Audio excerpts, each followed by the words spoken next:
One of the most common questions I get in the comments on this channel is, what is the best air conditioner brand? Specifically, people are asking me, would you buy a Trane? Would you buy a Carrier, a Bosch, or a Lennox? What about Mitsubishi? And I get it. Replacing an air conditioner is expensive. And if you're going to spend that kind of money, you want to know whether you're buying a good one or not. So today, after almost 4 decades in the HVAC industry, I'm finally going to tell you exactly what I think is the best air conditioning brand you can buy. And I'm not even going to make you wait for it until the end of the video. All right, so here are your choices: Trane, Carrier, Lennox, Bosch, Daikin, or other. If you think you know the answer, lock it in now.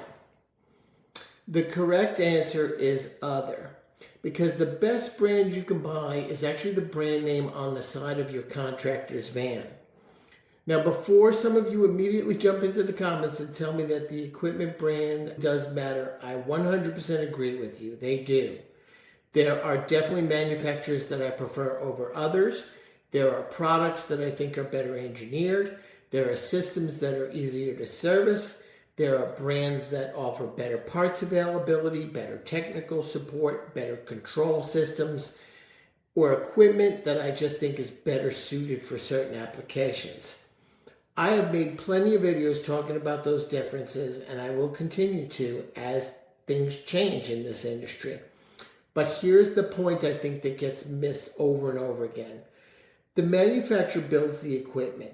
Your contractor has to turn that equipment into a comfort system, and those are not the same thing. When homeowners start researching a new air conditioner, one of the first things that usually happens is they start comparing brands. Trane versus Carrier, Lennox versus Bosch, Daikin versus Mitsubishi. Then they go to Google, YouTube, Reddit, Facebook groups, and ask, which one should I buy? I see it all the time, and I always see people answering with absolute certainty. Buy Trane. Carrier is junk. I'll never own a Lennox again. Bosch is the best, etc., etc. The problem is they comment without knowing anything about your house, your duct system, the contractors that you're comparing, the actual model numbers, or what's included in the installation. And asking me whether Trane or Carrier is better without telling me who's installing them is a little like asking me whether you should order the steak or the fish without telling me whether you're eating at a great steakhouse or you're buying dinner at a gas station. The ingredients matter, but the chef matters more. A bad chef can easily ruin the best cut of meat or overcook the fish. A great chef can turn a mediocre cut of meat into something truly delicious. And in HVAC, your contractor is the chef. Long before that shiny new air conditioner shows up in your driveway, decisions are already being made that can determine whether you love that system or you regret buying it. Let's start with sizing. The manufacturer is not the one who comes to your house to determine how much cooling capacity your home actually needs. Your contractor does that. And bigger is not automatically better in HVAC. A properly sized system needs to account for things like the size of the house, insulation factors, windows, orientation of your home, the heat gain, occupancy, and actual design conditions where you live. So the industry standard residential load calculation for that is called a manual J. I'm not going to turn this into an engineering class. A manual J is simply a calculation that's used to determine how much heating and cooling capacity a home actually needs. Because if your house needs 4 tons of cooling and somebody installs 5 tons, the fact that you bought the premium model from your favorite brand doesn't magically make that the right system. It's still oversized. So now let's talk about ductwork, because this is the one that I see ignored all the time. I brought it up in many videos. The manufacturer doesn't come into your house and evaluate whether your existing duct system can actually move the amount of air that new equipment requires. Your contractor does that, or is supposed to do that. They're supposed to look and understand, are your return ducts large enough? Are the supply ducts properly sized? Are there any damaged or collapsed flexible ducts? Are there any rooms that have always been too hot or too cold? That's something that they should be asking you and you should be sharing with them. Is there a filter in there that's overly restrictive for the duct system? What is the system's static pressure? Static pressure is basically the resistance that your blower motor, your fan motor, has to overcome to move air through your ductwork. Think of it like blood pressure for your HVAC system. If the duct system is too restrictive, it's got high blood pressure, and the blower has to work harder to move the air. And here's the part that gets lost when people focus only on the equipment brand name. You can buy the highest end variable speed air conditioner on the market and connect it to lousy ductwork. Congratulations, now you own a very expensive air conditioner connected to lousy ductwork that's not going to satisfy your comfort needs. It's going to have expensive breakdowns, and it's not going to live as long as it should have. The logo on the condenser doesn't solve that problem.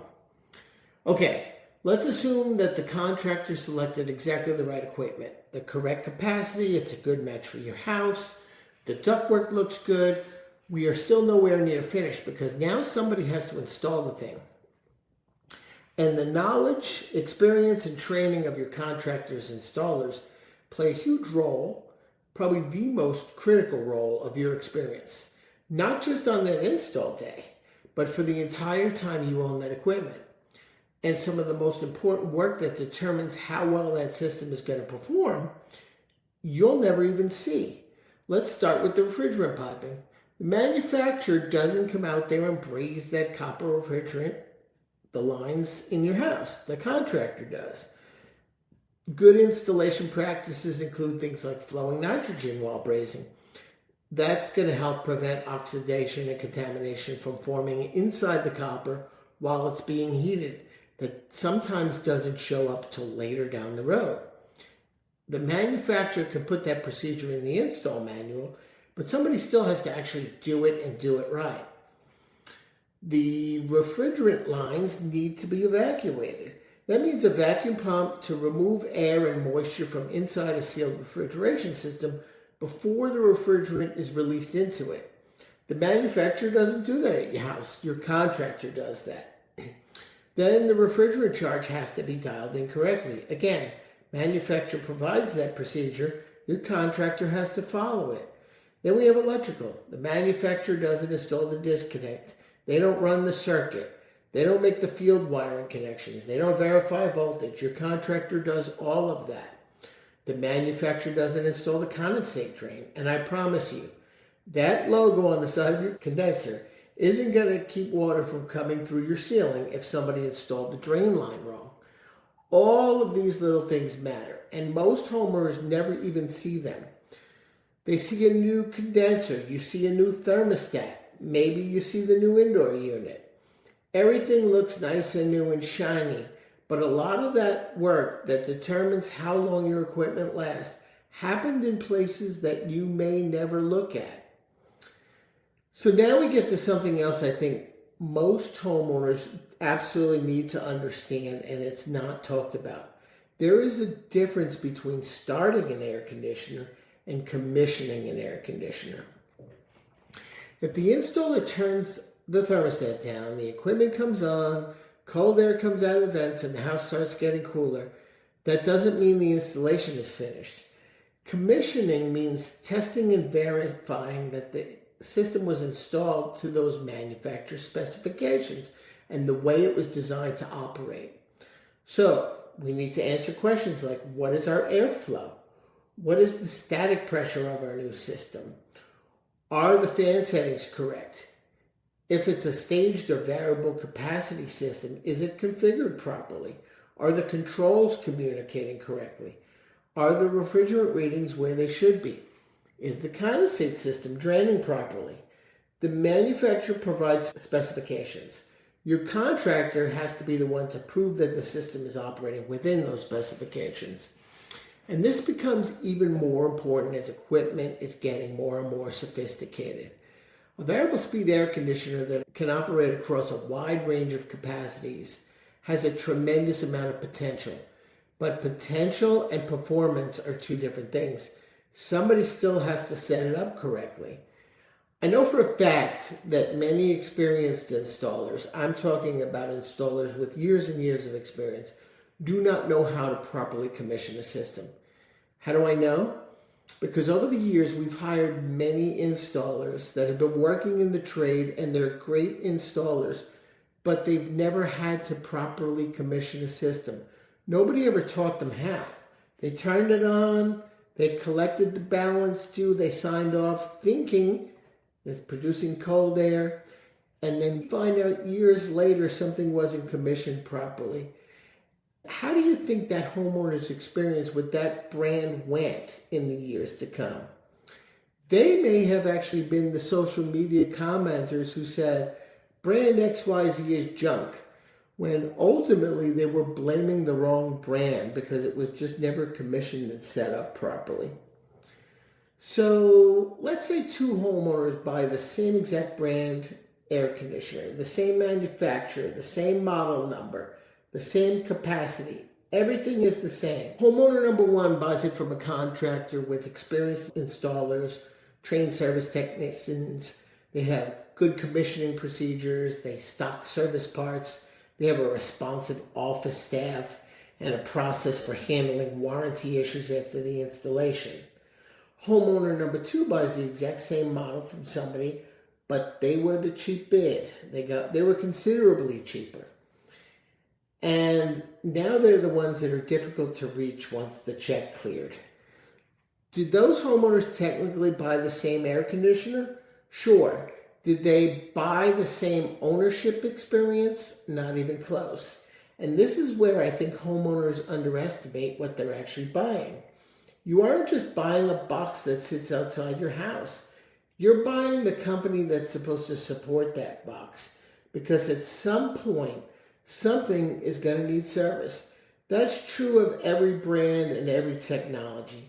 Every manufacturer builds equipment that eventually is going to have problems. It's electromechanical equipment, and in our case here in Phoenix, when it's 115 degrees out, 4:30 in the afternoon, and that machine is broke down, Trane isn't the one that's pulling up in front of your house. Carrier's not pulling up to your home. Lennox isn't on their way. Bosch isn't pulling into your driveway. The name printed on the condenser isn't showing up at your front door with gauges and tools ready to get you cool air again. Your contractor is, or at least you hope they are. And that matters a lot. This is why I say choose the brand on the van before you choose the brand on the box. Now, somebody's probably thinking, okay, what if I buy from an authorized dealer? That can absolutely matter. Manufacturer dealer programs can include training, technical resources, access to certain equipment support, incentives, and sometimes even additional warranty benefits. And those things all have value. But I don't want anyone to misunderstand what a dealer badge means. It doesn't mean that somebody from the manufacturer is standing over the installer's shoulder and watching every connection they make at your house.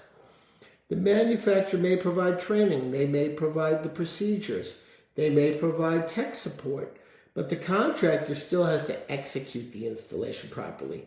So yes, look at certifications, look at training, look at the dealer status. Those are all useful pieces of information, but just don't stop there.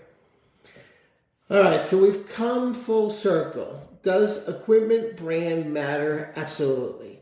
There are real differences. Engineering matters, compressor and inverter technology matter, the types of controls matter, parts availability matters, serviceability matters, warranty terms matter, tech support matters, dealer support matters. And if you give me two equally competent contractors, both of whom are going to properly size the system, evaluate the ductwork, install everything correctly, commission the equipment properly, and support you after the sale, then yes, now we're ready to have a meaningful conversation about whether one piece of equipment is better for your house than another. And that is when the brand comparison on the box becomes useful. But contractor first, equipment second. Because I would take a properly selected, properly installed mid-tier or even entry-tier air conditioner from an exceptional contractor over the fanciest air conditioner on the market installed poorly. And I would take that every single time. I don't even think the decision is close, frankly. So if you're shopping for a new air conditioning system, don't stop asking what brand they sell. That's a perfectly reasonable question to ask. Just ask the following questions too. How do you determine what size system my house needs? How are you going to evaluate my existing ductwork? Did you see any airflow problems that need to be corrected? What install procedures do your crews follow? How do you commission the system when you're finished?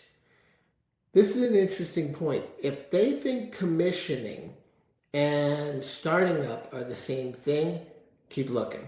Okay, moving on. Who handles the warranty service after the installation? Do you have your own service department?